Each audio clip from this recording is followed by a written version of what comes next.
تعنا بلنا زخبركم من زخبركن انت ملكتي ماردا تايمز حبريتات ساعتناهم كم تلمود لايك شير سبسكرايب بمقبار بيتسب كتكوننا بخبر بمعدام حزي نابتهم بزرزر زدهسسنا مزعباتات كنسجر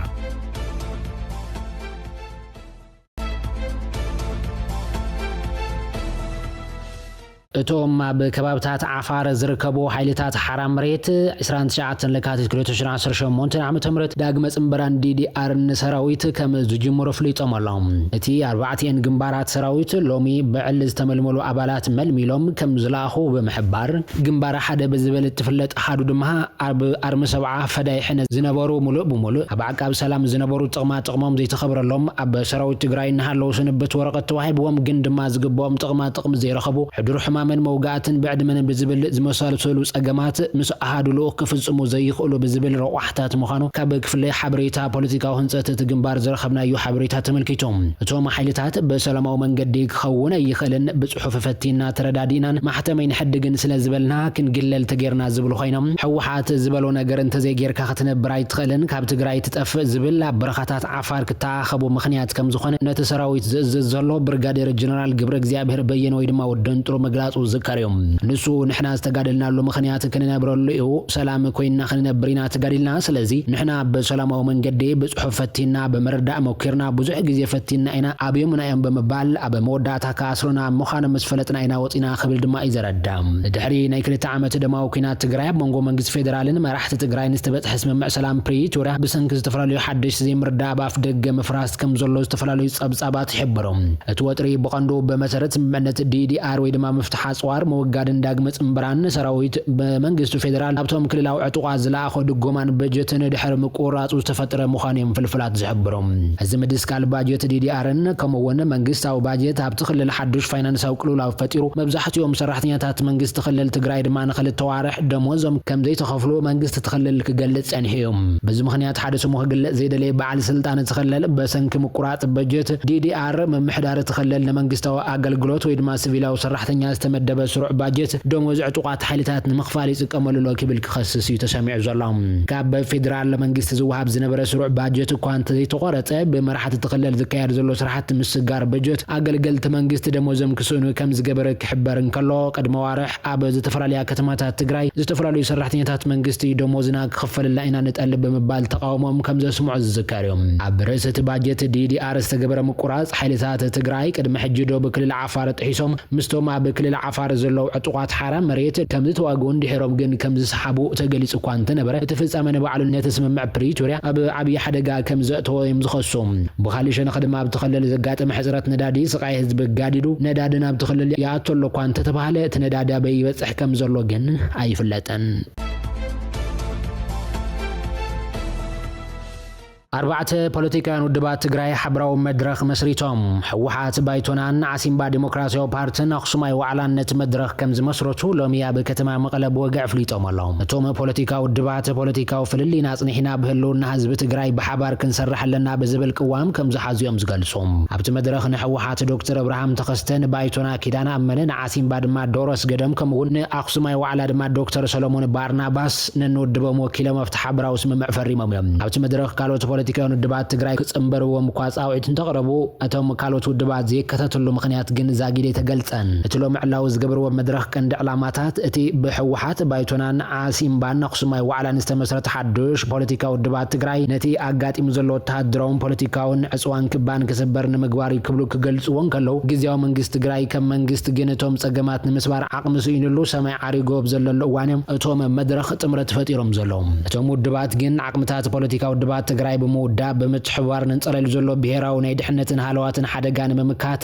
ንመቅንጣጥን ብሄራው ሓድነት ህዝብ ትግራይ በመጉልባት ሉላው ግዛት ትግራይ በሙሉእ ክኽበር ምግባር ተመዛበልትን ተሰደዱን ወገናት በኽብሮም እንድሕነቶም ተሓልዩና በመረበቶም ክመለሱ ፖለቲካው ድባት ትግራይ ኣብ ኣገደስቲ ፖለቲካው ጉዳያትን ብሄራው አጀንዳታትን መይይጥን ለዝብን ክካየድ በምትብባዕ ንህዝብ ምንቃሕ ሰላምን ስልጡንን መልቲ ፓርቲ ሲስተም መፍጣር ኣብ ትግራይ ዲሞክራሲያዊ ክብርታትን ትካላትን ክጉልብቱ ሓናጽ ግደ ክጻወቱ ምዃኖም እዮም ዝገልጾም ብሓፈሻ ድማ ሰላምን ድሕነትን ህዝቢ ትግራይ ኣብ ምኽባር ሉዓላውነት ግዛት ትግራይን ምምላስ ተመዛበልትን ዝተሰደዱ ወገናትን ኣብ ትሕቲ ወረርቲ ዘሎ ወገናት ሓራክ ወጹን ኣብ ምግባር ከም ዝነጥፍዮም ዝገልጹ ኣብቲ መድረኽ ጥምረት ዘለወን ውድባት ሕወሓት ዓሲምባን ኣብ መዝገብ ቦርድ መረጻ ዝሃገር መስርሕ ውድባትን ሕግታትን ኣይተኸተላን ብዝብል ከም ዝተሰረዛ ዝዝከር ኮይኑ ባይተ ኪዳን ኣመነ ዝምራሕ ጉጅለ ባይቱና ድማ ፍቃድ ውድብ ሒዞም ኣብ አዲስ አበባ ዘሎ ባይተ ክብሮም በርሀ ዝምራሕ ውዳበ መስሪቶም እዮም ድማ ሓደ ዓመት ኪዳን ተጋሩ ንብሔራዊ ድሕነት ዝብል ጥምረት መሰረታ ሰልፍታት ነጻነት ብሔራዊ ባይቶና ከምውን ዓረና ትግራይን ዝኣመሳሰሉ ፖለቲካዊ ኩነታት ተኸለለ ዝምልከት ሓበራዊ መግለጽን ክህቡ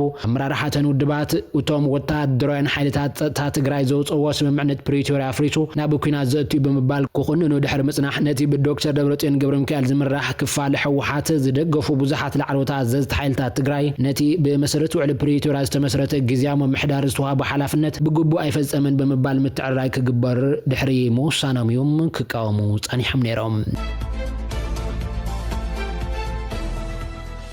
بخالق معبالة أبزوبا معراب تجري وردات سجدي أبيا مع عجام بمنجو فانون حيلتات ملشة بالسجنان جونت تفترهم هتي تفتر جونت يسافر ملز بحالا مرار حفانو العلمي تزخون أبلات أسلفو ما بقسيو كاب كباب والدباب مجوار نابت خباب ورار نمفزام أب سنكساس اللواني تجونت تفتيرو زلام أب تجونت زجات مكسرات ما كاب فانو شدشت موتات كمون كل التقصلات تخونو بوجن بالسجنا ملشة ما حدا موت أربعة تقصلات كم زخون يتحاوريت هذا ملكت أب توقف فانو علي شوعات ميتن تيد كم زوسد تحبر خوينو حزب زوبا معراب تግራይ ድማ ብዝኸፈጸ ቶም ፖለቲካውን ቅልውላው ከም ዘሎን ናይ ኣምሓራስ ምላሽ ኮሚቴውን ብቐጥታ ይኹን በተዘዋዋሪ ነቲ ኩነታት ዘጋድድ ምንቅስቓስ ይገብር ከም ዘሎ እዩ ዝሕበር ምስ ሰራዊት ብልጽግና ጥምረት ብምፍጣር ንወራሪ ዳሎ ከም ዘለው ዝገልጹ ቶም ፍልፍላት ናይ ምዕራብ ትግራይ ወሪሩ ድሕሪ መሓዝ ብሓደራ መንግስት ፌደራል ነቲ ቦታ ዘመሓደር ዘሎ ደመቀ ዘውዱ ዝምራሕ ንባዕሉ ወልቃይታስ ምላሽ ኮሚቴ ልጽውዕ ወራሪ ሓይሊ ኣብ መላእ ዞባ ምዕራብ ትግራይ ከተማታትን ወረዳታትን ብዝሓለፈ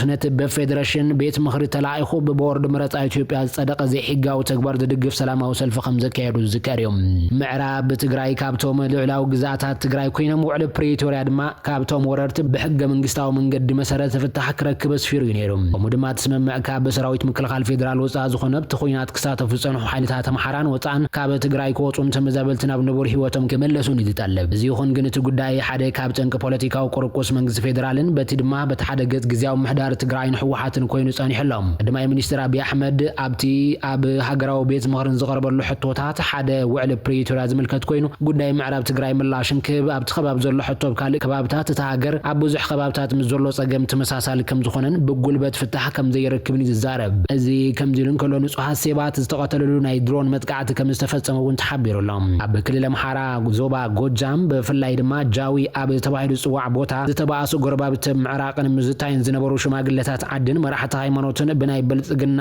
ሰራዊት ድሮን ከም ዝተወቀይ ተገሊጽ ዘሎም በዚ መሰረት 11 ሰባትን ትሞቱ 9 ሰባት ከቢድ መጉዳት ከም ዝበጽሖም ጋዜጠኛ በቃሉ አላምረው ይገልጹ ዘሎም ኣብ ዝተፈራለየ ቦታታት ክልል ምሓራብ መንጎ ሰራዊት መንግስትን ዕጡቋት ሓይልታት ፋኖን ውጋየት ተካየድ ከም ዘሎ ዝፍለጥ ኮይኑ ካብ ነበርትን ዝተፈራለየ ማዕከናት ዜና ንውን ይስማዓሎም በወገን መንግስት ግነት ሆነታት ብግቡእ ዘንጽባርቕ መግለጽታት ክበይረን ብዝሓለፈ ወርሒ ኣብ መንጎ ሰራዊት መንግስትን ዕጡቋት ፋኖን ኣብ ዝተፈራለየ ክባብታት ተኸለል وقعتهم كم زغصلن حالتات فانون توسخت بوتاتات كم استقطاطرن كقالا حقن يلهم نعباي رسخ تمادب بغوندر زخنت دبر تابور ون ساعات كقوصاصرو اخيلوم يم انت خونه منستر ديتا اغلغلوت غدات كوميونيكيشن كبد دسيسان مع خنزينا جرمن زخنه دوچ بلب زها بقال اتا حيلي كاب متخوتا خالفو كالك غبر عقم يبلن بمباليو نت حبريتا زنصق كبد دسيسا اخرار بمبال زغلص عطق حيل فانو ابست فرولي بوتاتات ناي موغا عقم كم زيبلون حالف كاب متنخاي زغبرو ነገር ከም ዘየሎን ይዝግለጽ ኣብ ዝሓለፈ መስከረም ኣብ ዞባ ሰሜን ወሎ ወረዳ ሓብሩ ኣብ ዝርከብ ናይ መንግስት ማእከል ታዕሊም ኣባላት ምልሻ በ5 መስከረም 2018 መጥቃዕቲ ከም ዝተፈጸመ ዝዝከር ኮይኑ እቲ መጥቃዕቲ ዝተፈጸመሉ ቦታ ኣብ ጥቃ ካብ ክልል ኦሮሚያ ዝተመዛበሉ ተወለድቲ ተምሓራ ካብ 2015 ዓመተ ምህረት ጀሚሩ ዝሰፈሩሉ ማዕቆብ ማእከል ጃራ ከም ዝተፈጸመ ዝፍለጥ ኮይኑ ኣብቲ ከባቢ ዝነበሩ ሰለስተ ውልቀ ሰባት እቲ ከባቢ ቅድሚ ሕጂ ኣባላት ምክልኻል ታዕሊም ዝወስዱሉ ከም ዝነበረን ኣብ ቀረባ ዋንድማን ኣባላት ክልላዊ ምልሻ መሰልጠን ተባሂሉ توهاب كم زنبرن كوزرون بركز بلو تعلمت من لشاتات كم استقاتلون ذكرهم ኢራን ኣብ ሕቡራት ኤሚሬት ዓረብ ኣህጉራዊ ማዕረፎ ነፈርቲ ዱባይ ደብዲባ እዚ ሓደሽቲ መጥቃዕትታት ኢራን ናብ ጥቓ ኣህጉራዊ ማዕረፎ ነፈርቲ ዱባይ ሎሚ ብሰብ ኣልቦ ነፈርቲ ዘካየደቱ መጥቃዕቲ ኮይኑ አልጀዚራ ሓዊሱ ካልኦት ፍልፍላት ሓበሬታን ሰበስልጣን ኢማራትነት መጥቃዕቲ ከም ዝተፈጸመ ረጋጊጾም መንገዲ ኣየር ኢማራት ሳብ ኤክሳብ ዘውፅኦ ሓዱሽ ሓበሬታ ድማ በተመሳሳሊ መልከታ ክሳብ ዝውሃብ ካብ ናብን ዱባይ ዝካየዱ ኩሎም በረራታት ደው ክብል ኣዚዙሎም ቢዛሆም ናብ ማዕረፎ ነፈርቲ ይትኸይዱ ክብል ዝተማሕፀነቲ መንገዲ ኣየር ሓዱሽ ሓበሬታ እንተልዩ ክሕብር ምዃኑን ድሕነት ተጓዓዝትናን ሰራሕተኛታትናን ዝለዓለ ቀዳምነትና ምዃኑ ኣብ ዋጋ ዕዳጋ ይኣቱን ክብል የስፊሩ ዘሎም እዚ ከምዚ ኢሉ እንከሎ መንገዲ ኣየር ቀጠር ኩናት ካብ ዝጅምር ንፈለማ ግዜ ካብ ዶሃ ዝነቅል በረራ ኣካይዱ ድሕሪታ ናብ ለንደን ዓዲ እንግሊዝ ዝበረረት ቀዳመይቲ ነፋሪት ሎሚ ናብ ፓሪስ ማድሪድን ሮማን ፍራንክፈርትን በረራታት ክካየድ መደብ ከም ዘለዎ ኣፍሊጦም ንኣረጋውያን ሰብዓ ሓዳርን ከም ሕክምና ዝኣመሰለ ህፁፅ ኩነታት ዘለዎም ቀዳምነት ከም ዝህብ እውን ይሓብሩ ዘሎም ዛዕቤት መርከብ ውጋ ኣሜሪካ ድማ ናብ ቀይሕ ባሕሪ ኣትያ ከም ዘላ ተሓቢሩሎም ልዕሊ 75 ነፈርቲ ውግእ ክትሕዝ ትኽእል ብኒውክለሳዊ ፀዓት እትሰርሕ USS ጄራልድ ብካናል ስዊዝ ኣቢላ ቀይሕ ባሕሪ ከም ዝኣትወት አልጀዚራ ይፀብፂቡ ዘሎም እዚ ድማ ኣሜሪካ ዓበይቲ መራኽቢ ውግእ ናብ ክልተ ኣንፈት ከተዋፍር ዘኽኣላ ኮይኑ ጄራልድ ኣልፎርድ በቀይሕ ባሕሪ ኣቢላ ሓዱሽ መስመር መጥቃዕቲ ከም ዝኸፈተት እውን ይዝግለጽ ዘሎም አብርሃም ሊንከን ካብ ደቡባዊ ምብራቕን ብባሕሪ ዓረብ ኣቢላ መጥቃዕቲ ኣብ ምክያድ ትርከብ ኣላ ሚኒስትር ምክልኻል ኣሜሪካ ፔት ሄግስት ነቲ ምድላዋት ክገልጽ እንከሎ ሕጂ ኢና ብወግዒ ክንዋጋእ ዝጀመርና ክብል ተሰሚዖም ሓዳስ መራኽብ ዝፀዓነት ነፈርቲ ሓይሊ ባሕሪ ኣሜሪካ USS ጄራልድ ኣልፎርድ ጎንፂ ኣሜሪካ ምስ ኢራን ሻምናይ መዓልቱ ኣብ ዘቑፅረሉ ዘሎ እዋን እዩ ሕዚ ቀይሕ ባሕሪ ኣትያ ዘላ እዚ ምውፋር ዝነታ መርከብ ውግእ ኣብ ውሽጢ ስርሒታዊ ከባቢ ማእኸላይ ትእዛዝ ኣሜሪካ ዘቐምጠ ኮይኑ ብኢራን ዝድገፉ ሑቲ ኣብ ዝሓለፉ 2 ዓመት ንፈረቓን ንመራኽብ ውግእን ንግዳዊ መራኽቢ ኣሜሪካን በተደጋጋሚ ዒላማ ክገብሩ ምጽንሖም ኣብ ግምት ብምእታው ኣብ ቀይሕ ባሕሪ ካልእ ስክፍታታት እውን ኣበጊሱሎም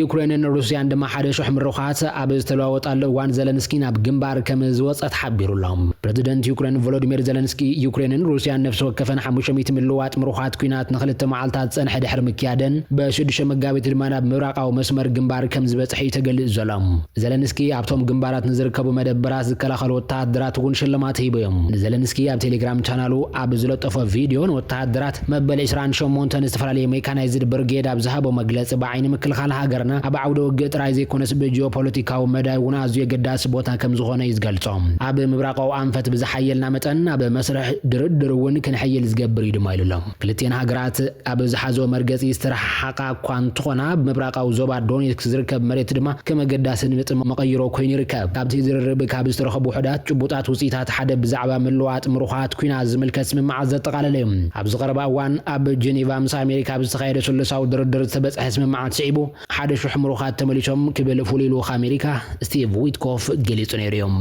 እዚ ከምዚ ኢሉ እንከሎ ኢራን ድማ ሃገራት ኤውሮጳ ብኩናት ኣሜሪካን እስራኤልን ተተጸምቢረን ሕጋዊ ስጉምቲ ክትወስድ ምዃና ጠንቂቓ ምክትል ሚኒስትር ጉዳያት ወፃኢ ኢራን ማጂድ ታራክት ራቫንቺ ምስ ማዕኸን ዜና ፈረንሳይ 24 ናብ ዝገበሩ ቃል ምሕተት ቴህራን ድሮ ንመንግስታት ኤውሮጳ ናብቲ ኩናት ከይኣትዋ ጠንቂቓተን ከም ዘላ ገሊጾም ነዚ ዝገለጸ ሃገራት ኤውሮጳ በቲ ዞባ ወተሃደራዊ ምውፋር ክውስኽ ኣብ ዝጀምራሉ እዋን ምዃኑ ዝሕበር ዘሎም ፈረንሳይ ኣብ ማይን ምድርን እትጓዓዝ ሄሊኮፕተር መራኽብ ቶነር ናብ ማእኸላይ ባሕሪ ከም ዘዋፈረት ኣፍሊጣ ኣብ ዘለትሉ እዋን እታ መርከብ ምስታ ቀዲማ ኣብ ባሕሪ ባልቲክ ክትሰርሕ ድሕሪ ምጽናሕ ቀዲማ ናብቲ ዞባ ከም ዝኣተወ ዝንገረላ መርከብ ጽዕነት ነፈርቲ ቻርለስ ደ ጎል ክትጽምበር እያ ተባሂሉሎም ዓባይ ብሪጣንያ እውን እንትኾነ ኣብ ዞባ ወሽመጥ ወተሃደራዊ ህላዋ ትዕቢ ከም ዘላያት ዝሕበር ዘሎም ቀዳማይ ሚኒስትር ካየር ስታርመር ትማል ሐሙስ ምስ ንጉስ ባሕሬን ሐማድ ቢን ዒሳ አልከሊፋ ብምዝራብ ነታ ሃገር ወሽመጥ ዓረብ መከላኸሊ ኣየር ሽፋን ንምሃብ ነፈርቲ ውግእ ክዋፈር ምዃኑ